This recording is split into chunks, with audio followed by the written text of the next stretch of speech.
Karen, if I may, I'd like to start with you and go back to the kind of fundamentals of the question that was posed to us by the title. In the 21st century, what is tech investing? How do you define an investment that's tech these days? Well, truth be told, for us, if we want to make the investment, we'll find a way to call it tech. But I think for us, it varies from, well, it's basically businesses that are leveraging technology to do things better, faster, cheaper, or developing products and services like software and hardware that allow other businesses to do things better, faster, cheaper. And a couple of examples would be on one end of the spectrum, we have a business called Watchfinder, sells luxury used watches, buys from the public, sells to the public. They do about 120 million in revenue in the UK only. And it could squarely be called a consumer business, but they use technology in really interesting and not obvious ways. They've been trading for quite a while, and they started developing AI before AI was a thing. They have a database of tens of thousands of watches that they've bought and sold, and they've developed homegrown technology that allows them to analyze the condition of the watches, the model of the watches, the pricing of the watches, to predict the likelihood that they will sell that watch within X period of time at various prices, and that generates a pricing recommendation to the buyers and sellers. In addition, they have a product that's relatively new, but for their highest volume watches, they can actually use image technology to identify if you've given them an accurate classification of the watch and the condition the watch is in. So if a seller comes to them and says, I've got a Rolex Daytona in mint condition, you can ask them to send a photo in and say, actually, that's a Submariner and it's in okay condition. But that's an automated process now rather than necessarily manual intervention. On the opposite end of the spectrum, we have businesses like Matsoft, which is a low-code software business that allows business users to configure and use business process software in ways that you used to have to go through a full ERP implementation. So for us, technology spans kind of both the businesses that are using technology and the actual technology developers. Thanks. Gabriel, I'd like to ask you a similar question, if you can kind of comment on this theme as well. What's been your experience of tech investing? Is it something that's still primarily coming out of the laboratory, coming out of the disruptive innovator, or is there a tech investment strategy that you can pursue with more established companies as well? Yeah, I'll start by saying, Carol, we should talk about that business. It sounds really interesting. Good. I think it's the biggest area of opportunity we've seen across our investing, and think of us as a growth investor, so we do later stage things, is really what's the opportunity to take traditional business models and apply technology in the way they develop. And that's the risk as well as opportunities. There's risks of disintermediation and opportunities, and we've seen that almost as a more attractive investment area as investing in pure tech, so companies that provide technology. And across our portfolio, whether that's in our retail and consumer portfolio, you wouldn't think that Joe and the Juice, which I hope you guys all buy lots of juice there, Joe and the Juice would use technology, but they actually do customer segmentation and targeting through that. They do pricing strategy through that. That's all tech enablement that we try to bring to the companies. We do the same with in our business services portfolio, where you have processes that are being completely transformed by technology. And so not only is that a way for us to create a ton of value in our existing portfolio, but actually it changes the way you perceive companies when you look at investment opportunity, because there may be a technology angle that transforms your revenue growth. It may be an opportunity to transform your cost base. It may be an opportunity for market share gain. So I think the way at least we consider tech investing now is both of those angles, like Carol mentioned, right? Is you have to take it into consideration as a disruptor, but also as a huge opportunity to transform traditional models. And so for you, tech investing is now possible across the board. You can look at any company and at least ask yourself the question whether this is potentially a tech investment. Any company, yeah, pretty much. I mean, if you're a traditional business model today that does not employ technology, I suspect you're nervous about the next 5 years of your history. And so, one of our most recent investments, Argus Information, provides pricing information to commodities markets. That's a journalist background business. I think you would be surprised to see how much technology implementation is possible in that business and the impact it has positively in the company. So yeah, most companies, if you don't have a technology strategy, I think you're in a lot of trouble. Philipp, if I can turn to you now and ask you for Synova's perspective. Our topic for this afternoon is Brave New World. Is it a brave new world in tech investing? What's changed over the last few years that makes tech investing now look and feel different to how it would have looked 10 years ago? Yeah, well, obviously 10 years is an awful long time in technology. Certainly for Synova and for me as investors in smaller growth equity plays, a huge amount has changed. Probably the two biggest areas of change for us has been around the cloud and around computing power. So 10 years ago, you didn't really have a public cloud available for smaller tech companies to be able to leverage. So typically, certainly when we're looking at software businesses, data businesses, back 10 years ago, you were looking about a lot of on-premise installations, a lot of consultancy-heavy sales. Scalability was quite difficult. Favoured large enterprise vendors, and also the computing power necessary to really kind of crunch through that data wasn't readily accessible to smaller businesses. Roll forward 10 years with AWS and Azure, which neither of those existed 10 years ago. You now have the ability for quite small businesses, that have some really kind of smart niche applications to scale very quickly. Secondly, have the kind of capacity as well to take data from our underlying customers, interpret, crunch that data, look at how they can analyze that, use machine-based learning to come to some really interesting conclusions for its customers, which 10 years ago, they never would have had access to that kind of computing power. So it's made a huge amount of difference to smaller tech companies today. Does that resonate with you, Karen, that kind of development in tech investing over a decade?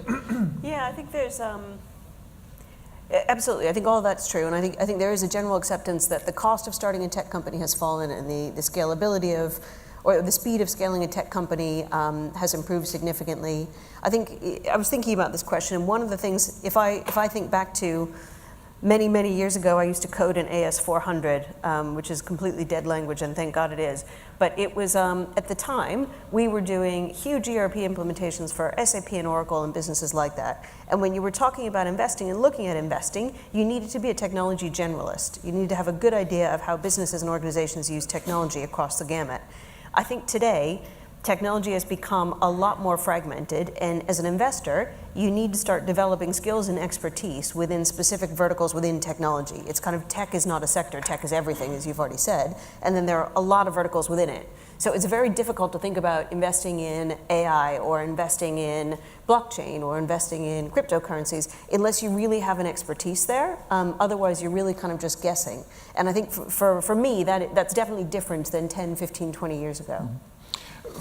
Philipp, if I can turn to you now from KKR's perspective, how do you go about approaching tech investing? You're one of the largest GPs in the world. It must be different the way you do it than the way other GPs operate. You just on the previous point, I'm trying to hide my age, but I did set up a company in '99, and it's really interesting to hear many of our conversations about how things have changed fundamentally. Mm-hmm. Some of them have, but quite frankly, a lot of them haven't.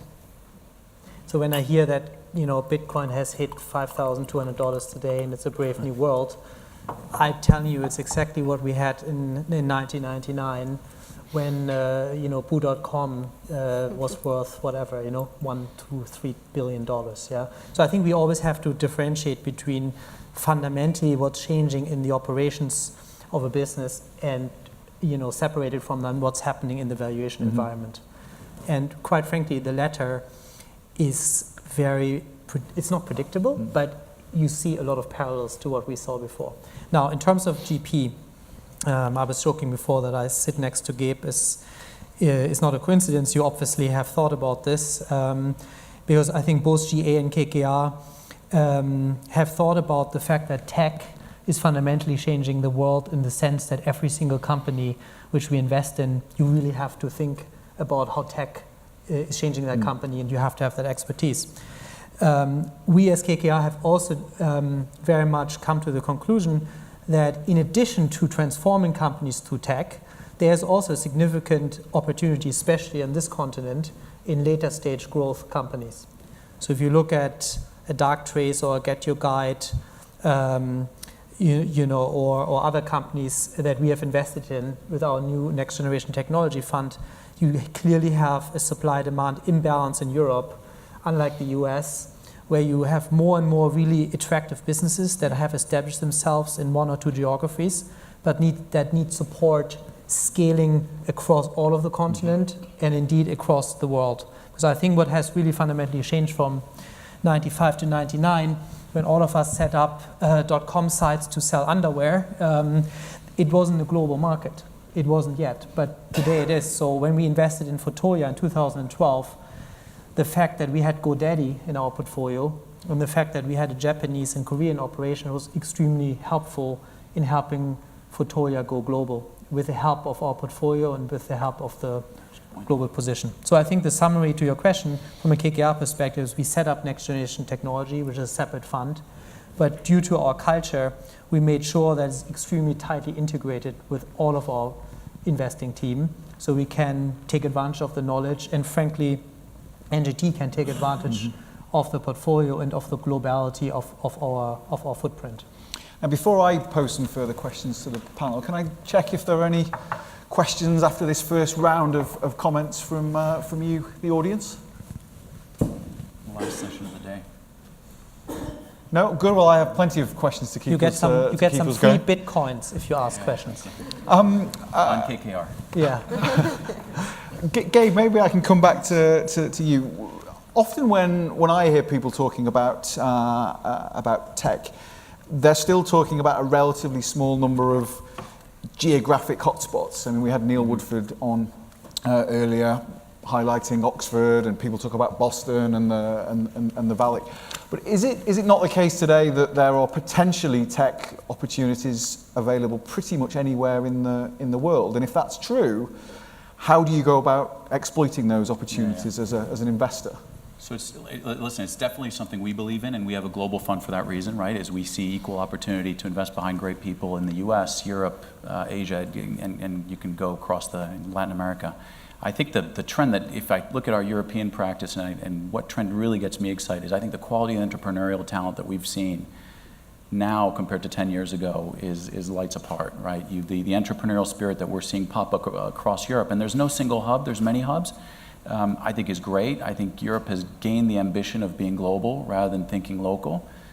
10, 14 years ago when we started our digital consumer practice in Europe, you'd find a little champion in France that told you he was really excited because he may go into southern France, right? And I think now we're seeing global champions emerge from Europe. Part of it is, I do think, is because there are investors who are willing to back them with the global strategy. Part of it is talent. And so when you look at the different hubs, and I know there's a lot of talk about this, Berlin has been unbelievable as a hub for digital innovation. If you go up into the Scandinavian markets, look at the payment innovation that's happening there. It's kind of odd that Holland, of all places, will probably have $30 billion worth of payments market cap. Yep. And growing across the world, and London has a bit of that as well. Paris is now coming. Paris is coming back, so I think there are no more boundaries to this. It is easier to grow a business internationally, certainly European, and then completely globally.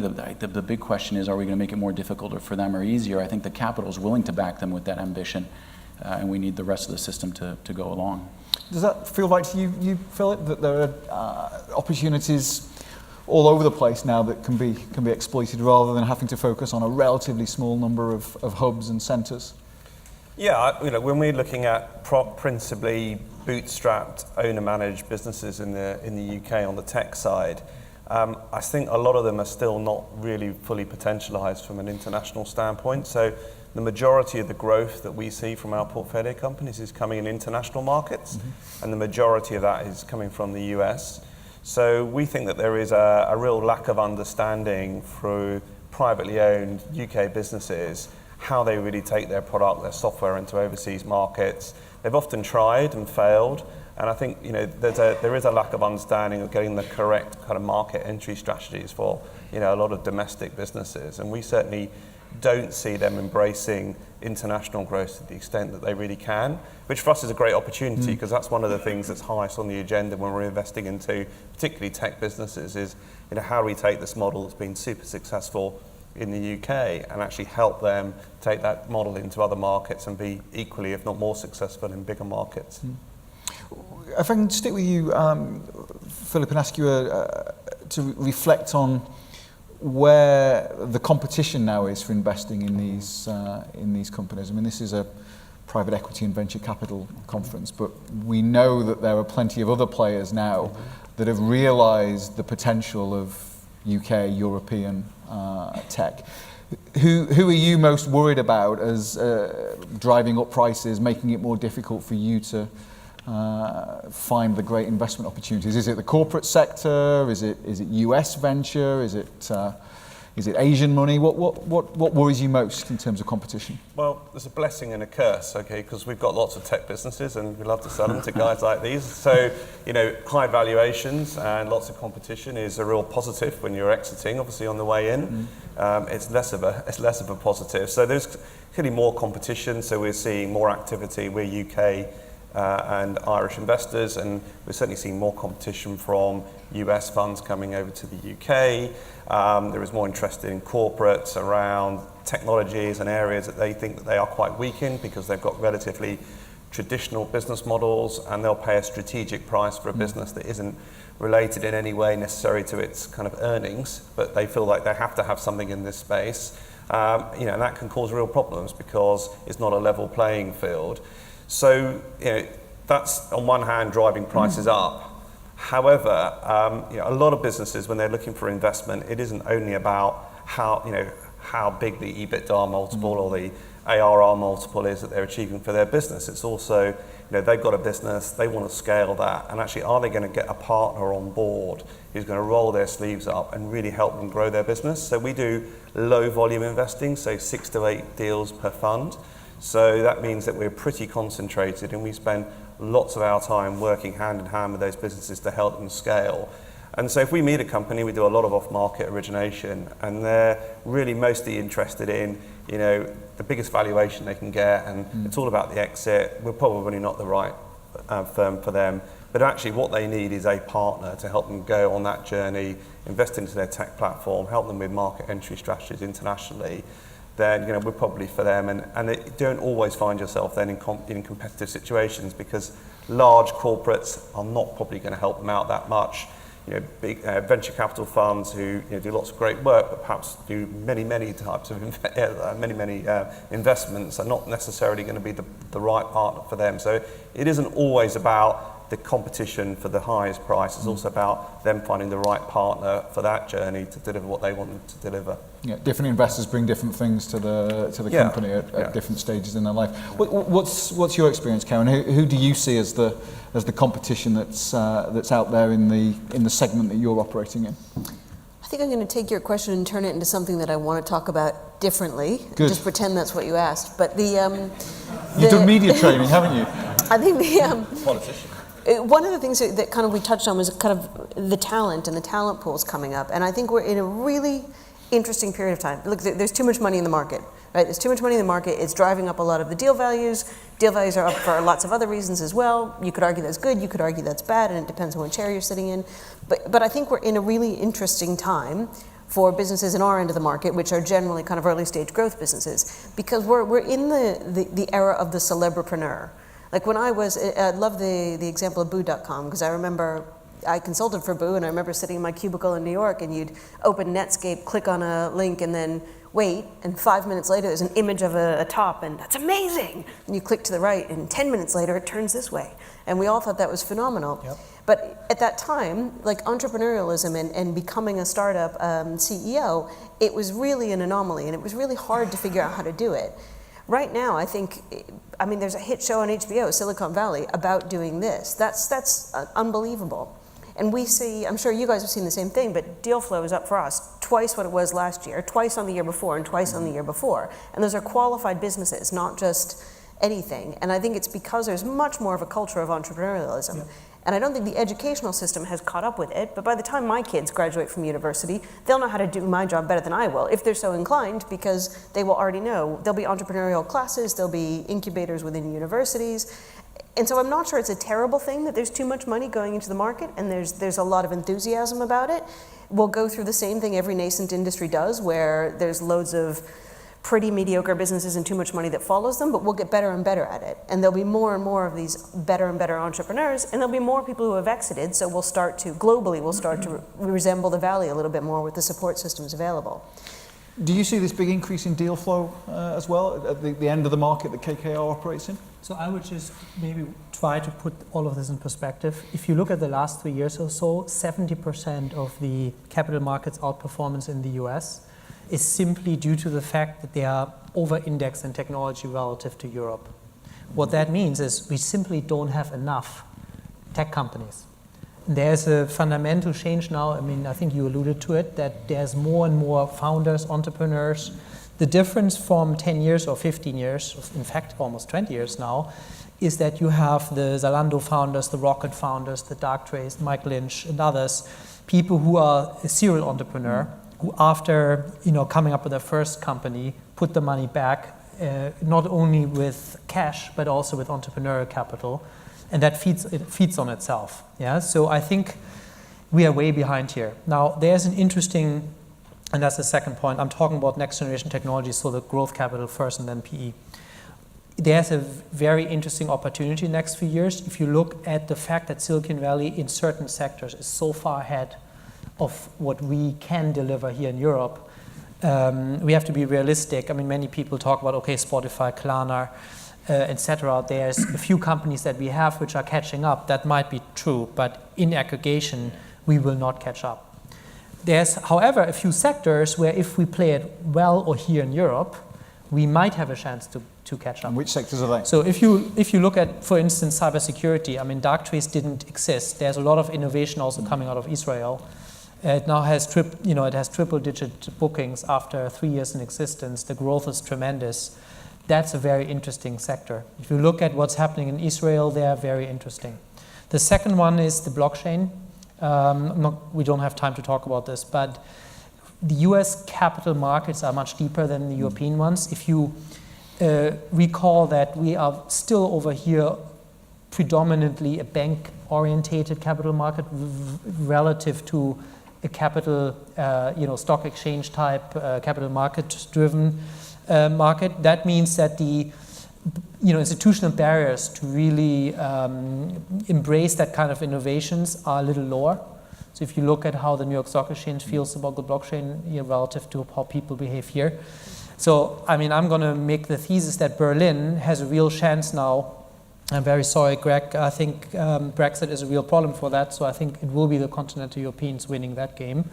Berlin has a real chance now to compensate for the fact that while Germany is very strong in the manufacturing or engineering sectors, but it's not so strong in the financial sector. So if they embrace that one, there's a bit of a race right now between Switzerland and Germany in that field.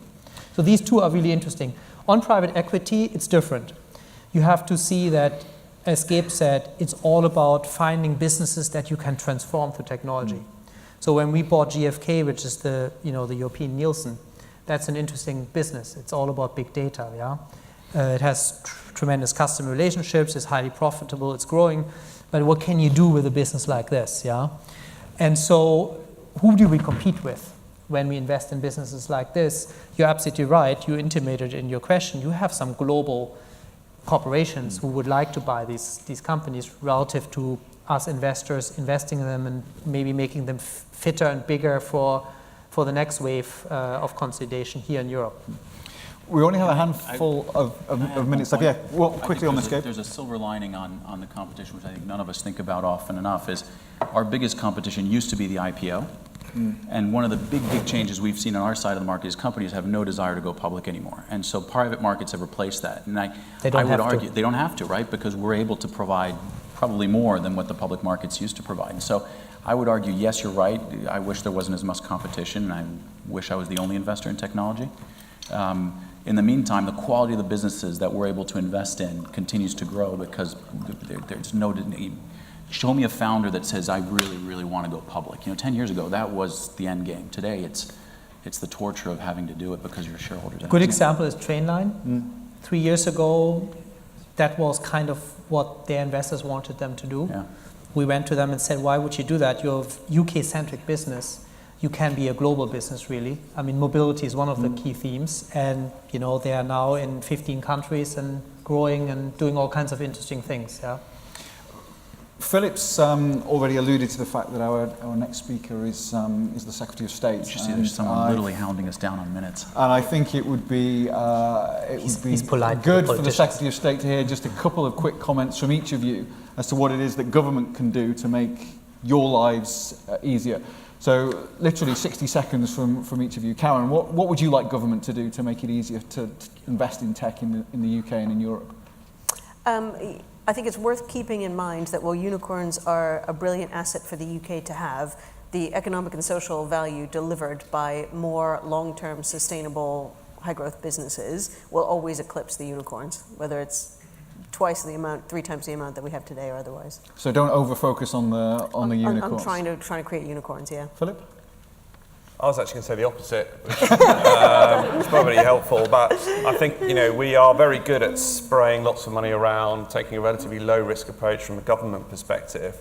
But if you look at the unicorns, there are virtually none with a market cap over 2 or 3 billion that are UK out there. And, I think the government needs to take a few more risks, concentrate a little bit more, because ultimately, we will always get out-competed by the amount of funding that's available in the Valley. Actually focusing on picking the winners, really backing them with the right amount of capital to really build international champions is something that I think is super important for UK PLC, and we need to do more of that. Two things. First, we have a significant opportunity in Europe. We are smaller, we are under index, we are under capitalized, but we are creative and we have a lot of interesting companies. We must work together. This is not the time to keep fighting over domestically, motivated things like what are divorce bills, etc. We got to pull together. And I'm not going to go in why Brexit happens and what we can do. I'm just saying we got to negotiate. If we don't fix this by a rational way of negotiation and coming up with a good result, we don't need to talk about an industrial strategy. There won't be an industrial strategy. Gabe, final word. My compliance office said no comment. Okay. So,